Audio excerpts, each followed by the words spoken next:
Alrighty, SickMotion here with the patch 6.17 notes. Patch is comparable to the last one, a lot longer.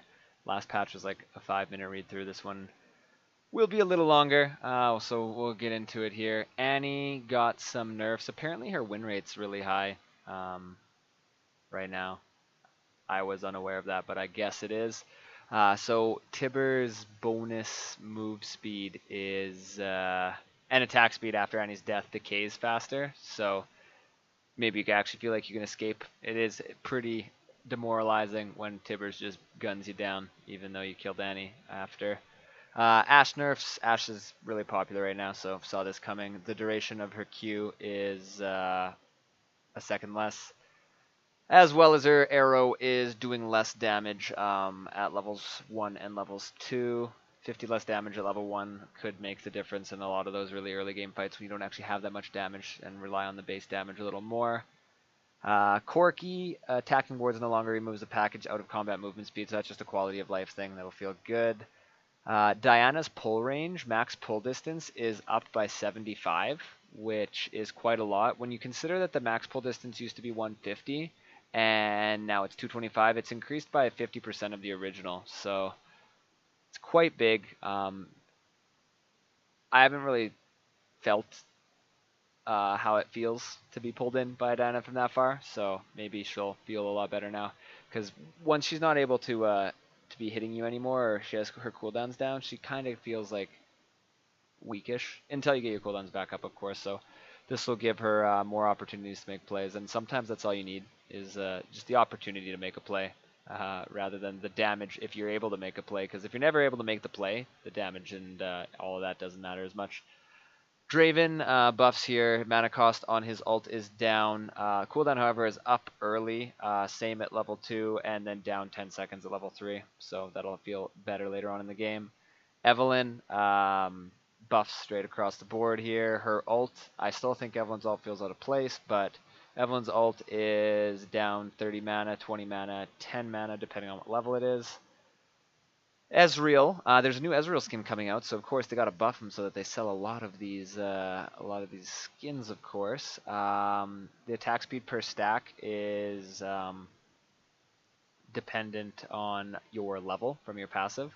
It's no longer just 10 at per stack; it goes up to 14 per stack, which means at level 13 you'll now get an extra 20% attack speed buff when your passive is fully stacked. So that's pretty strong, but kind of fishy that there's a new Ezreal skin coming out. I don't know about that.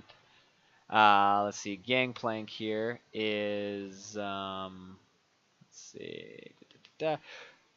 Quite a few nerfs here to Gangplank. His base health is down by 40, which is quite a lot for like early laning phase. If you get like an all-in, that extra 40 health is quite meaningful.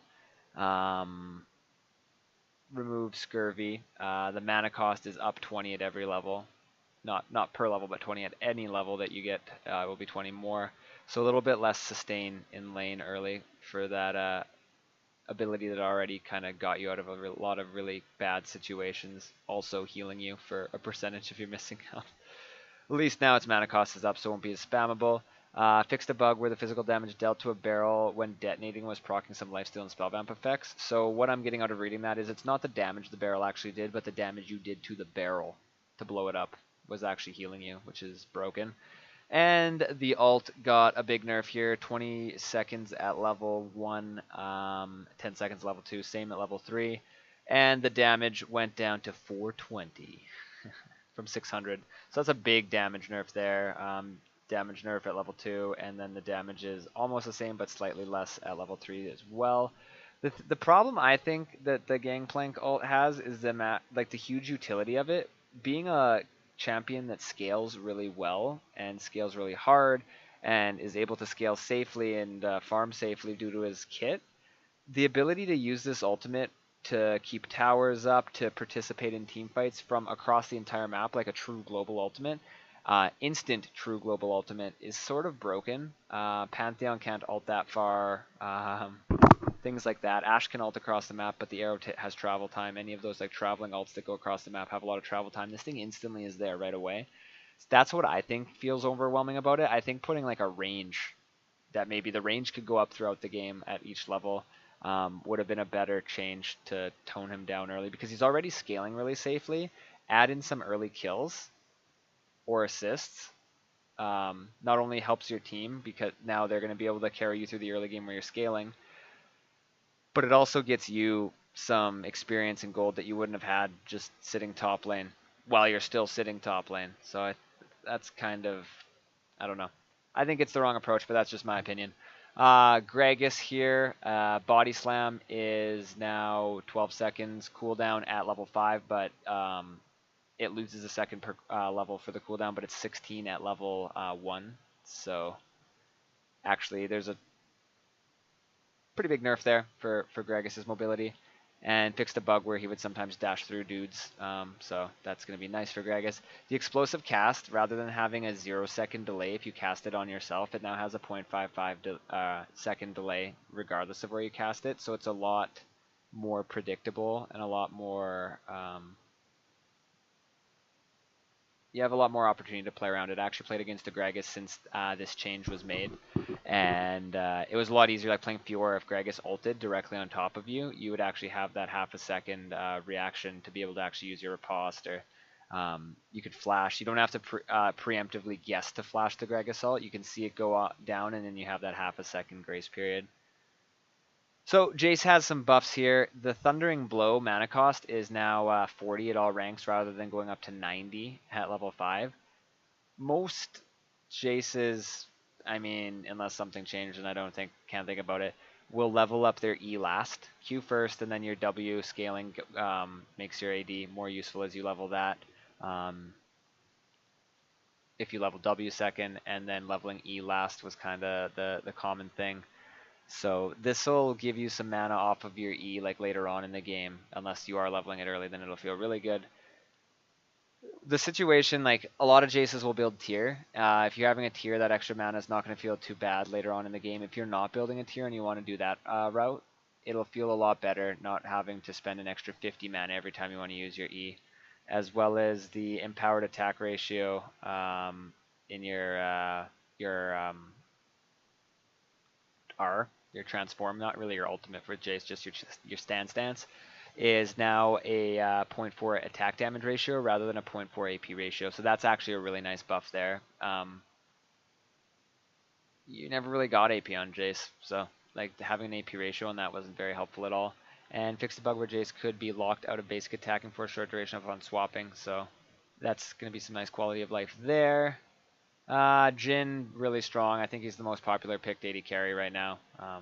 Might be a little outdated on those stats, but very popular nonetheless. The attack damage ratio is down by 0.2 bonus attack damage on his W, and the damage versus minions and monsters is up a little bit, so he still has the wave clear option there with that, but it has a little bit of a lower ratio there. And his ultimate, you'll probably have to go and like look at the numbers here and like actually plug in stuff if you want to see like how much the nerf is. But basically, the 2% of every 1% of targets missing health is now 2%, 2.5%, sorry, of every 1% of targets missing health. The minimum damage per shot is a little bit lower, and the bonus ratio there is a little bit lower as well. And the max damage per shot is a little bit lower too. So, trying to tone him down a little bit. Current Call no longer receives a 10% cooldown refunded for unused shots, so you might as well just go trigger happy now rather than saving them. And enemies now have an indicator for the max range of Curtain Call. So, I mean, experienced experienced Jhin players probably didn't need that, but it might be nicer for learning the champion. Jinx has some buffs here. The minimum ratio and maximum ratio on her ultimate both have been increased. The max ratio actually had a 0.5 bonus attack damage increase, so that's actually going to be a lot of damage later on in the game once you have a lot of bonus AD. Kennen, just some kind of like normalization here. His basic attack missile speed was 200 shorter than his empowered auto attack if he had a W on it, and it was noticeable. Even not playing Kennen that often, it was noticeable. So his empowered auto missile speed is down 100. The basic attack is up 100, so they're both the same, right at 1700, right in the middle. Colorblind mode now changes the color of Kled's Lizard's health bar. Kind of awkward thing to say. Malphite buffs here. The W, the biggest thing on the W, I think, is the cooldown, honestly. Is it's down 2 seconds, so you'll have more uptime on it. But the bonus armor, I mean, I guess there's a lot of things. The bonus armor is also up 5% per level. Or not per level, sorry, at any level. So it's 5% more armor there given to you by your W. And the active damage ratio is also up by 0.05 of your bonus armor. So for every 100 armor, you're going to be getting a little bit more. Not like the most. You'll get like an extra 5 damage every auto. But it's not meant to like make him feel like a god for stacking a lot of armor and whatnot, but it is meant to kind of reward you a little bit for like, if you have 300 bonus armor, 400 bonus armor, which is a little easier to get now that you get more from here, and if you get that mastery, of course, that increases it, it'll be really strong on Malphite. Say you have like 300-400 bonus armor, your extra damage is going to be about 15-20 higher on your W, which will be feeling pretty nice. Morgana's Black Shield cast range is up 50. I mean, Black Shield, I hate playing Snorgana. It's nice when it's Black Shield on me, but when it's on someone I'm trying to kill, that's going to suck. Orianna, her ult is now 100 mana at all ranks, and the cooldown has been decreased by 100 at level 1. Or sorry, 100. Jeez, I need to go to bed. 10 at level 1, 10 at level 2, and 10 at level 3. Not scaling down, just 10 at any level, I should say, to be more clarity on that. So she's getting a little bit of quality of life there. Poppy base move speed up another 5, and her bonus armor and magic resistance from her W passively is up by 3%. So she'll be a little bit tankier, a little bit faster, but she still has to find the opportunities to actually stun you against a wall and whatnot because those ranges are still decreased. So although it's harder for her to find the opportunities, it's going to be a little bit more forgiving. If you're not able to find it, you'll not take as much damage, maybe be able to escape, or maybe be able to get that opportunity more often with that extra little bit of movement speed. Rek'Sai here, the tunnel has been increased at early levels, so a lot less mobility early on, a lot less snowballing from that mobility. And the ultimate as well, a lot less mobility throughout the game. The farm alarm, you might actually have to think about using it now rather than just using it whenever it's up because it's on such a short cooldown. Riven actually got buffs here. A lot of people kind of salty about this. The minimum damage on her ult and the maximum damage on her ult for the base damage is up at all levels. Rise buffs 250 range on his ultimate. I mean, his ult is unique. Kind of feels out of place on his kit, but 1500 range is basically useless unless you're already in the fight and finding a way to use it in the fight. You're not able to really surprise anyone with it. You're not able to get that far with it. 1500 range is not that far. So it's up a little bit there. The level 2 ultimate. Also, you can only get 2 levels in Rise's ultimate, which is weird. He has, rather than 3 levels in his ult, he has 2, and he has an extra level in his Q. Sivir here, her wave clear, definitely going to be nerfed by this. The bonus attack damage is down by 0.1 at every level. And her ultimate is also passive attack speed is down from that, so it's always weird. Like, you think of Sivir as like a utility type AD carry, and then she like 100-0s you like instantly with all of these like passive steroids that she has. So she's a little bit weaker now as well. Thresh, the cooldown on his ultimate is down 10 seconds at level 1, 20 seconds at level 2, and 30 seconds at level 3. So this is 10 seconds per level to a max of 30 seconds off his cooldown at level 16. So that's going to be really, really helpful for Thresh.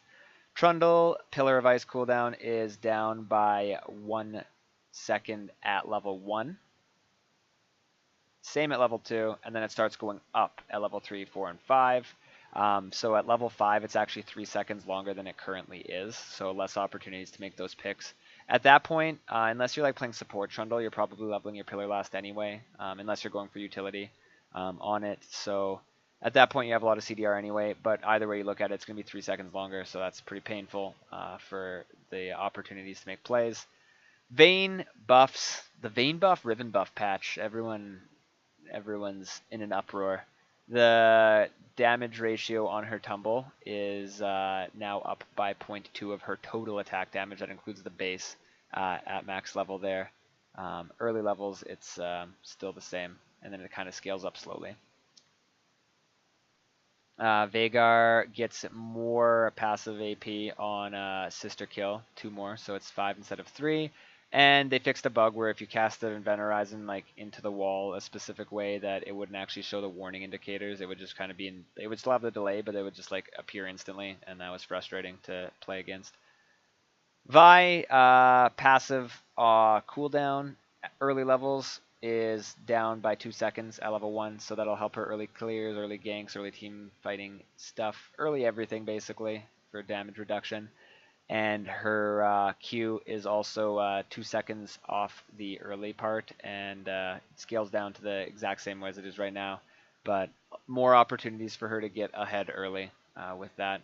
And upon first level up, Vi immediately gains 2 charges of Excessive Force. The thing I thought of immediately when I read this was Akali's ultimate. You have 3 charges of her ult, but you only gain 1 charge when you level it up, which always felt awkward. So this kind of gets rid of that awkward feeling for Vi on that. I don't think that's as impactful as Akali, but it'll be nice for her. Bunch of Scion splash changes. I like the Transformer Scion skin I've been rocking, so probably won't be using those.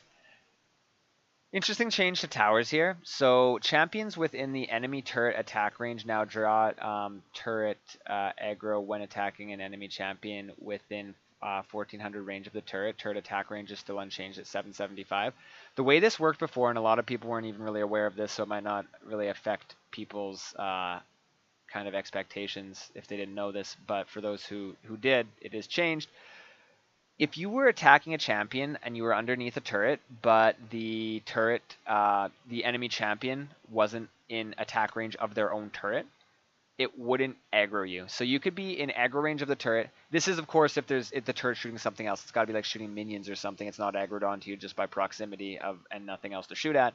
But say you're in a turret attack range and it's shooting your minions and you're denying the enemy champion off of that turret and they come into range and you're a ranged champion and you start autoing them and you're within that 775 range, but they are not, the turret will not aggro onto you, or it wouldn't before because they weren't in the call for help attack range.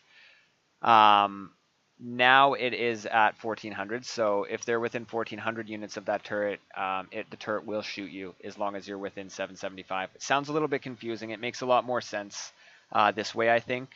There was always a lot of awkward situations where you would have the person under your turret and they'd be shooting you and you feel like the turret should be shooting them, but it wasn't. Often when like you were right on the edge of your turret's auto attack range and not quite in it, and they were, it would feel really awkward, really weird. So it'll get rid of some of those bad feeling situations and make it feel a lot more easy to predict, I think. So I like the change.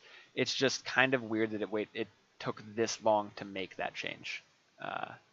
So hopefully that made a little bit of sense there. Also, when a turret switches targeting champions due to having no other units to target, it now prioritizes the closest enemy champion attacking it rather than a random champion in its range. So if you're like a super tanky burly dude and you're on your last minion and you're going for a push trying to kill this tower before their team's up and someone's going to have to start tanking this turret, make sure you just walk right up to the turret. Even if you have ranged or longer ranged auto attacks, make sure you walk right up so that you're able to draw the turret aggro. Of course, if you want the turret aggro. If you don't want the turret aggro, make sure someone else is attacking it when it's switching aggro closer than you to it, and then it'll start shooting that person up until it switches off of that person, whether you all back away, or if that person walks away and then some other champion is starting to tank it, you can now choose who wants to tank it rather than just kind of hoping that it doesn't shoot your 80 carry who's 100 health. So a lot more control, a lot less RNG on that. I like that change as well. And let's see. There's a bunch of bug fixes this patch. I'm only going to talk about one of them. Well, 2 of them, because they're Scion ones. I play Scion quite often. Snapcasting Scion's Q, so just like tapping it. Now properly deals damage in the minimum area of effect rather than the large fully charged area. A lot of people were mentioning this to me, like to watch out for it. I don't feel like Scion's Q was instantly doing max area of effect damage and slow. Like it would do the minimum damage amount, but I don't think it was doing it in every situation. Maybe this was something that happened situationally, that snapcasting it would sometimes go to the max range without charging it to the max range. But I've definitely like tapped it before and it wouldn't slow the person that I was trying to go for. Or maybe I don't know. Maybe there's some like weird stuff about it, but it feels like it wasn't doing it every time. But now it should be not doing that.